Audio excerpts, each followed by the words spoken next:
Hello, good day everyone. This is Karthik Madugula, aka Karma, the life coach, and today here we are to discuss on the topic of procrastination. So, as usual, first I'd like to go through the questions that I have received on this topic, and then let's deep dive into this topic of procrastination and defeat it forever.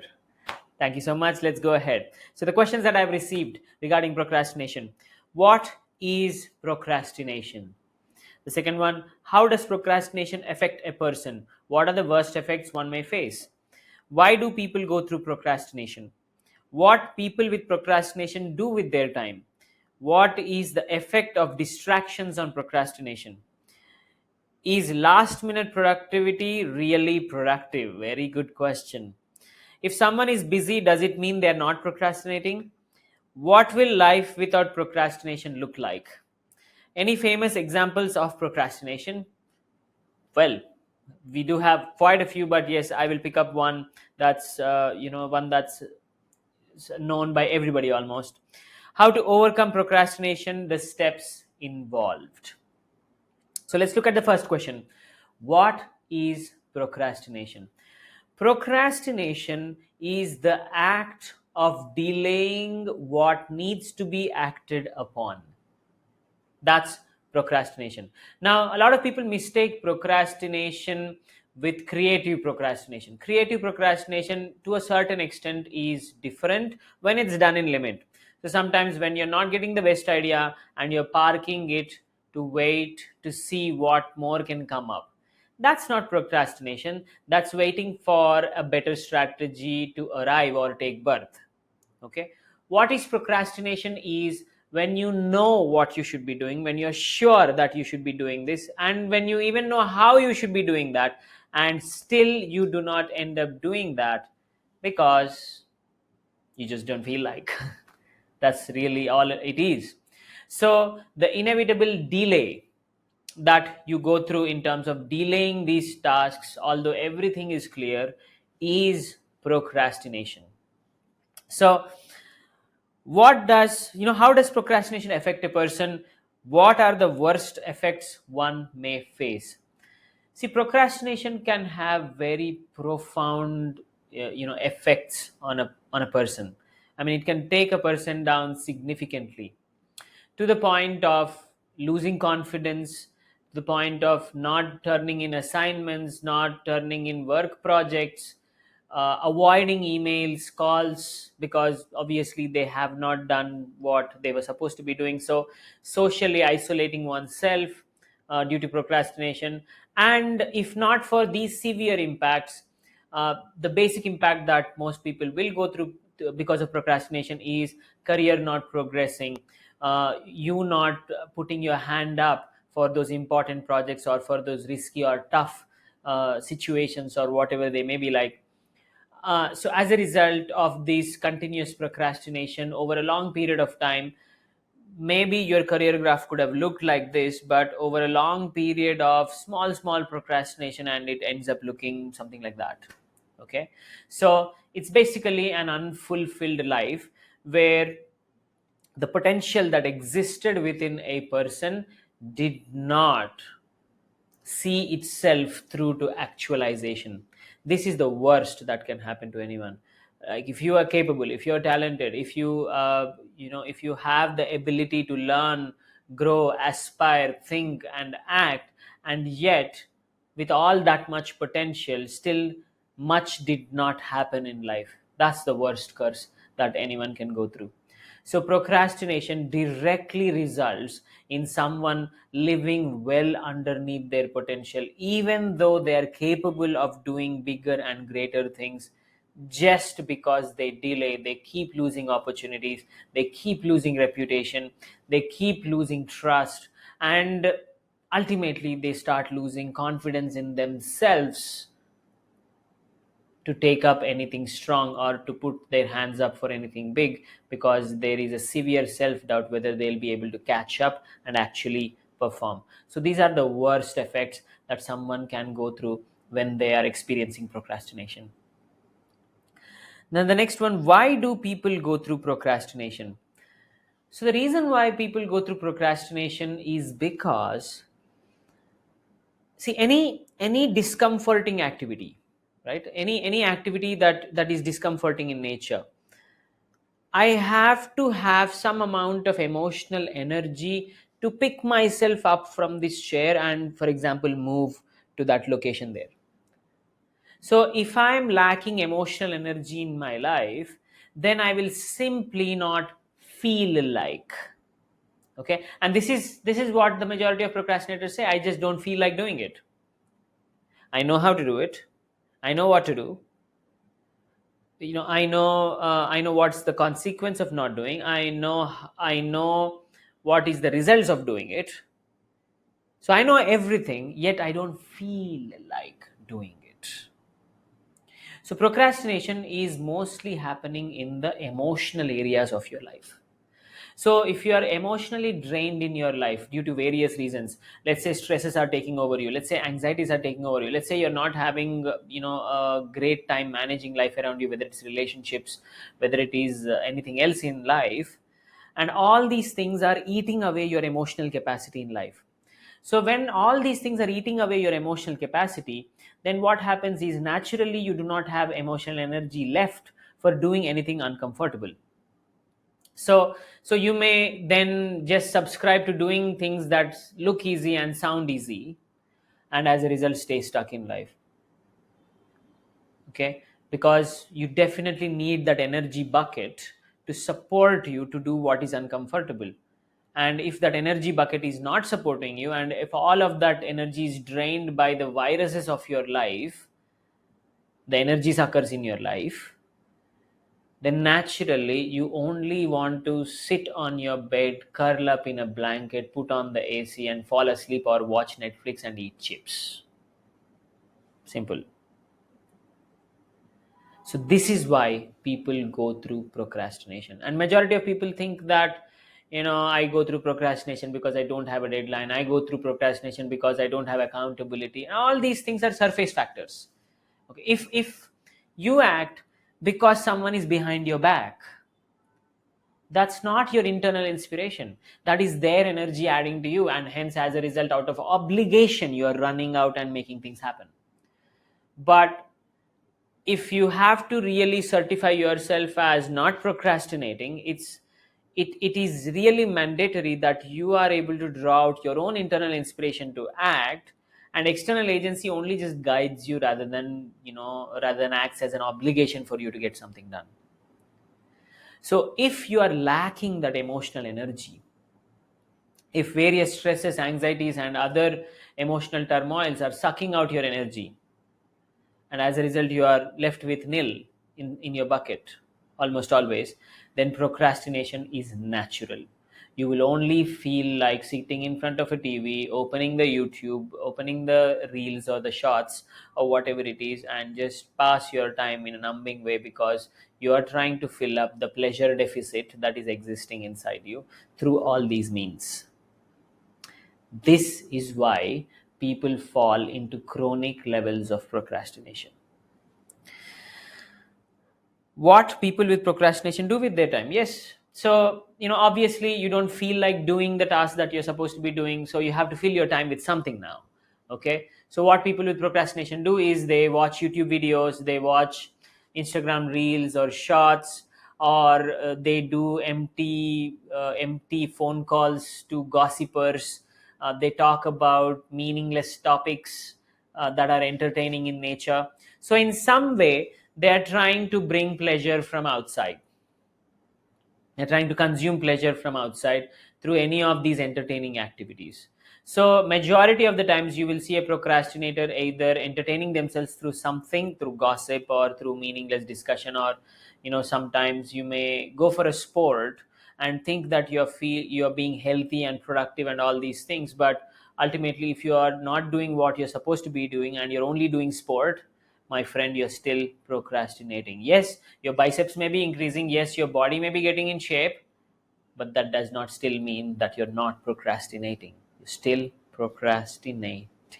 Because as we define procrastination is delaying what is supposed to be done. Okay?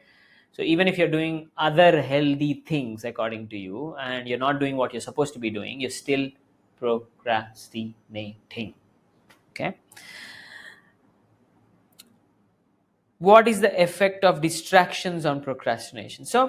Um, so see, distractions, what they do for a procrastinator is they give easy escape from the bad feelings of not doing what they were supposed to be doing.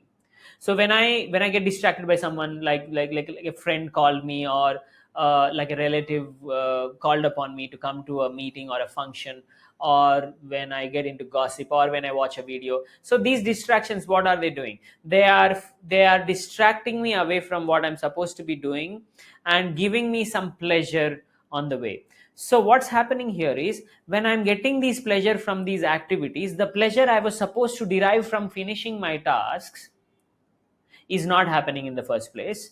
And at least if these distractions were not there, and when I'm not performing my task, I would start feeling guilty and recognize that I'm not up to much. So distractions are protecting me from feeling bad that I'm not up to much. As a result, I may not even recognize that I'm procrastinating for a long time, or even if I may recognize, I'm successfully distracting myself away into pleasure, and the consequences of procrastination are not felt on a daily basis. It is only finally felt when my professor fails me because I didn't turn in my assignments, when my boss fires me because I am not doing my projects on time. But if distractions were not there, I will feel a consequence on a daily basis out of the bad feelings that I'm not performing what I should be performing. Then the pain will increase on a daily basis, and I may seek out an answer, a counseling or support or some type of thing, and solve that problem and move on. But if I find distractions, I will not solve this problem until I fail ultimately in a big way. So distractions thus are giving a fake feeling of having a good life until eventual breakdown, whereas the reality is that throughout all that time I was having a terrible life. I was not doing what I'm supposed to be doing. My confidence was going down, but this distraction kept me entertained and away from those painful feelings. So this is how dangerous distractions play a role in a procrastinator's life. Is last minute productivity really productivity? Very good question.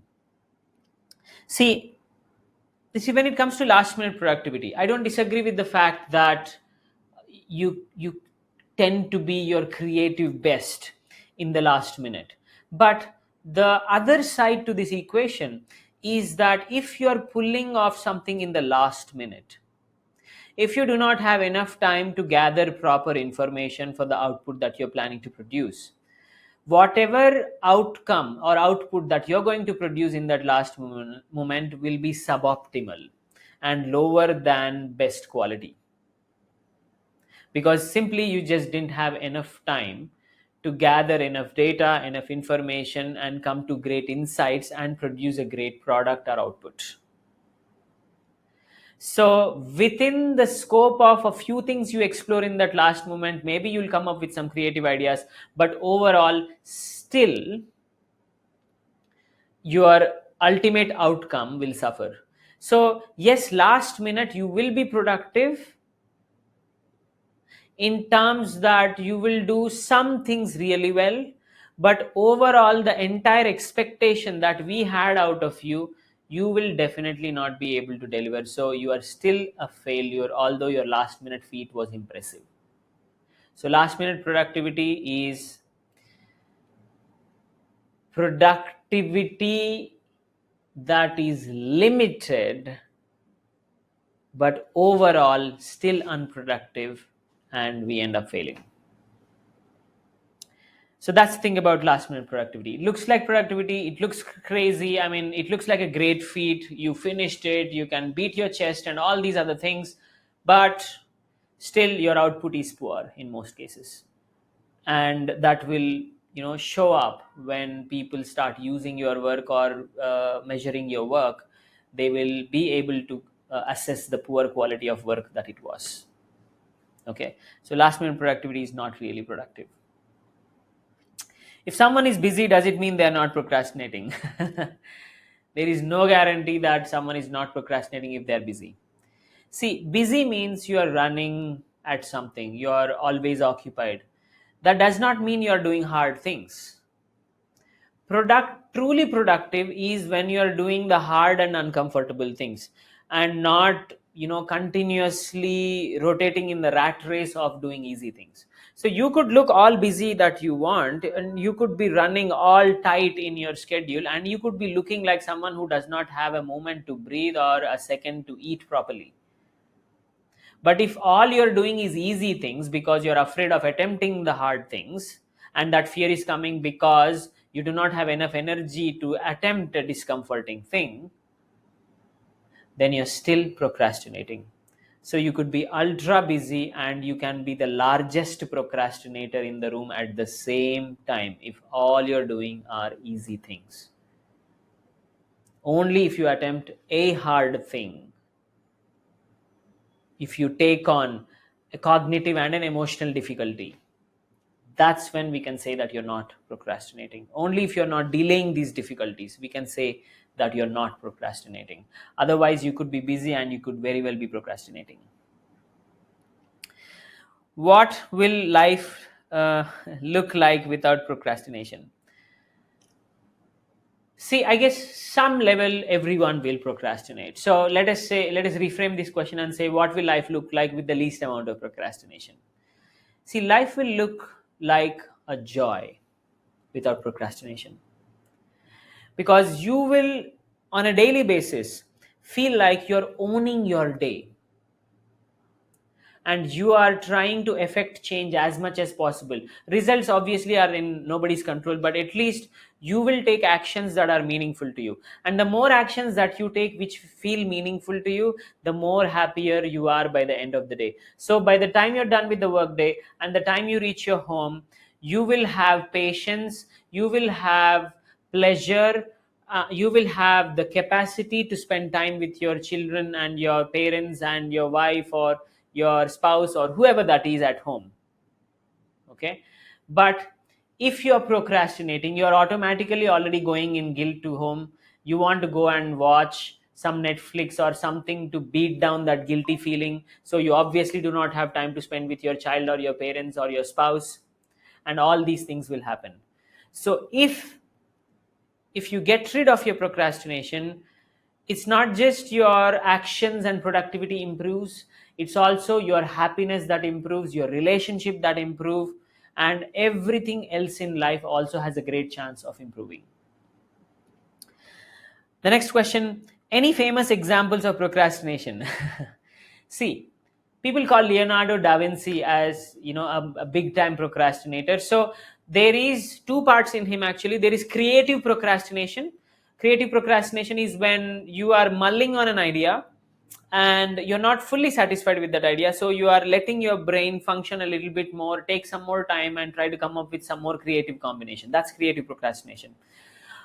So Leonardo definitely did have creative procrastination. On top of that, he also did have chronic procrastination, to the point that his financier had to, threaten him with bankruptcy if he did not complete some of the projects that were commissioned.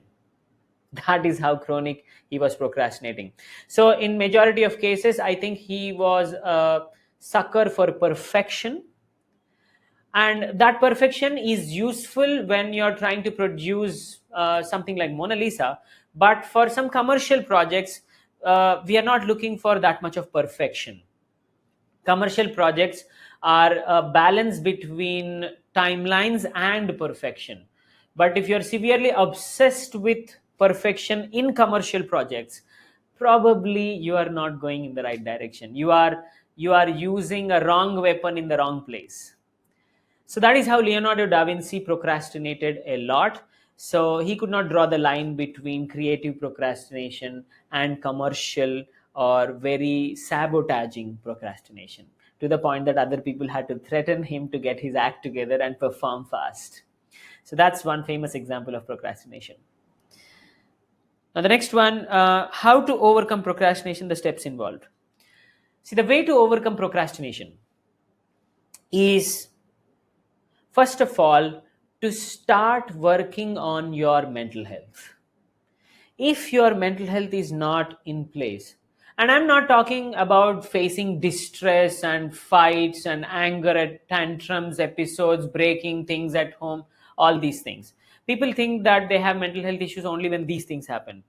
You will be having mental health issues even if you are stressed moderately, even if things worry you for a long time, even if you overthink about certain things for a long time, you are still having mental health issues. So the first thing you want to do is clarify your mental health issues and remove them from the way, so that your energy bucket first fills up. You start feeling emotionally energetic and enthusiastic. Once you start, so that's the first step, clear your emotional issues and bring back your emotional energy and enthusiasm in life.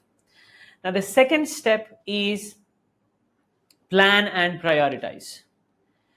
You cannot accomplish everything, and you cannot accomplish, and everything cannot be important. So you have to make sure that you clearly demarcate what is hard and productive and important, and put those tasks up there and do the easy things later in the day. Your willpower is the highest in the morning, so it's best to do the toughest things in the morning and leave the easy tasks to the evening, because your willpower is mostly drained by the evening. Okay.